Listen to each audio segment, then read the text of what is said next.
Decor Nerf! What a waste of time! A crossout rant by Dangerously Incompetent. There's a change coming to Decor. The devs intend to nerf its use as spaced armour, and to do this they're adding a new mechanic. When a cannon projectile hits a piece of decor, it's going to destroy the decor and carry on. It's not going to explode as it does now, and it'll carry on until it hits something else where it will explode, and it will destroy any decor it passes through on the way. If you want to try out the proposed changes, the devs have put up a test server which you can go find from the news articles and go and try it out for yourself and then comment on their changes. Well, I'm commenting on their changes here. I say they're a waste of time. You don't need this additional mechanic.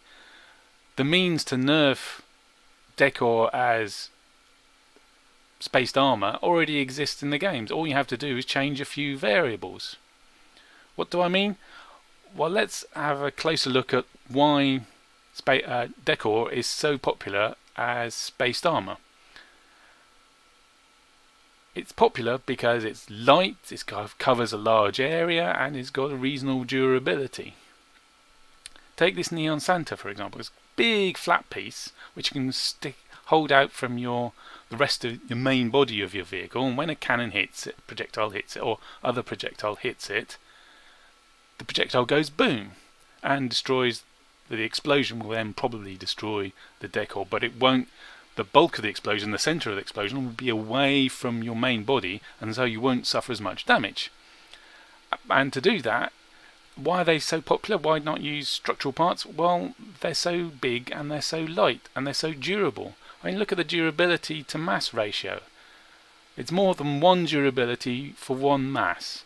And if you look at structural parts, the best ratio they get up to is one durability for 2 mass. So if you put a structural part out at a distance and use it as spaced armour, you get penalised by the physics model, because you've got that much mass so far away from the centre of gravity. Your turning slows right down because the physics model models angular momentum, and the amount of mass on your vehicle's gone up. And the physics model also models, mass versus power to give acceleration and for going up hills. If you've got lots of mass and not much power, you go uphill. You either can't go up hills or go up really, really slowly. So the first step I would posit to nerfing decor as spaced armour is to increase its mass in line with structural parts. That would stop the Neon Santa being used so much, because its mass would more than double, or its durability would more than half if you kept the same mass, say. At which point, a slightest spray of machine gun fire and all your decor spaced armour is just going to fall off, and then the cannons and other projectiles and other explosions just carry on through and go boom.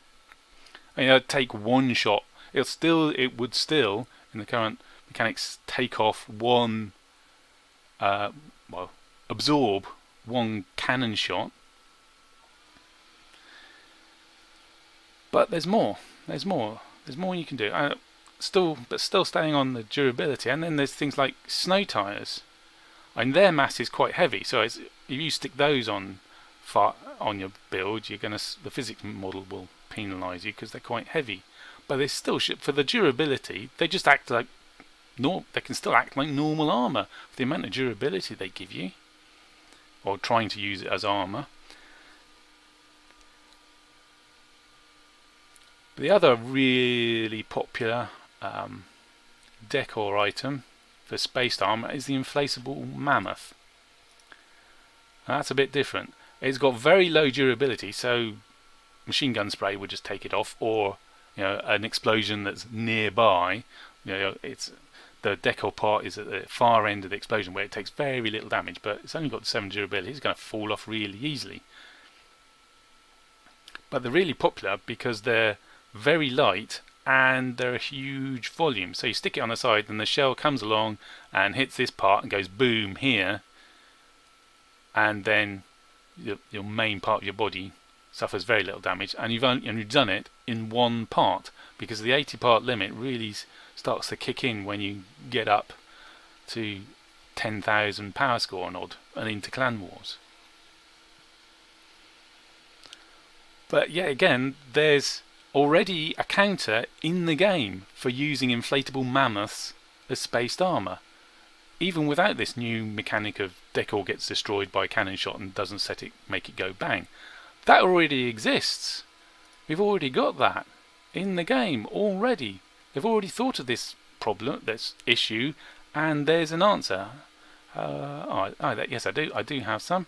It's called the Executioner. Let's have a look at the Executioner. Unlike all the other cannons in the game, I better check that actually. Let's have a look at the market. I need to look at the weapons, and I need to look at the Tsunami.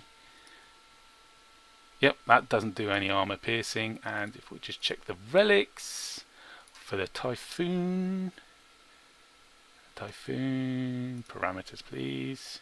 Yeah, no armor piercing there. But at the epic level, the Executioner is already a counter to spaced armor, especially like the inflatable mammoths, because here, let me read it for you. Fires armor-piercing projectiles, exploding after penetration of 80 points or 80 centimeters armor. So it will go straight. The shot from the Executioner will go straight through an inflatable mammoth, or a Neon Santa, or even the snow tires. The problem is, Executioner is only an epic. There is no cannon with armor piercing. Well, there's no there's no cannon with armor piercing in Legendary and Relic. So there's two solutions that cover all eventualities that are practically the numbers one for the durability and the mass. That's already in the game. You just fiddle with the numbers, increase the mass or decrease the durability. Easy, simples. No problems there. And then put another couple of cannons in with armor piercing. The legendary one can go through 160 points. The relic could go through 240. That's all the space. Oh ho! Look, he's got loads of decor as spaced armor. Ho ho ho! Bang! Straight through into the cabin. Thank you. Boom. There's the counter. That's the best thing. One of the best things about this game. It's everything. Practically everything is rock paper scissors. Lizard. Spock, Klingon, Doctor Who. For everything that's good at something, there's a counter to it, or a position where it's not good, or where it's useless. So I wish they would drop the current changes they're proposing and go with what I'm suggesting. Change the durability to mass ratio on decor items and put it in line with the structural items, and add a couple more armor-piercing cannons. That's all that's needed. Now, I'm not just complaining about Targem's proposed decor nerf solely because the value of my Christmas investments has just dropped through the floor. Thank you very much. No, I'm railing against it because it's another mechanic that isn't needed. The effects they're trying to produce can be made by stuff that's already in the game, that's adequately described. This hidden mechanic of decor items just are destroyed by cannon shots but don't cause the cannon shot to explode. Is that going to appear in the user interface anywhere? Very unlikely. Most players are simply not going to know that mechanic exists, and they're going to wonder why all their spaced armor that they're trying to put on just disappears when cannons shoot at them. This game needs fewer hidden mechanics. It doesn't need more. P.S. In the expectation that Targem's proposed decor nerf gets implemented, I'm investing some coin in some RD2 keys. Will you look at the size of that hitbox?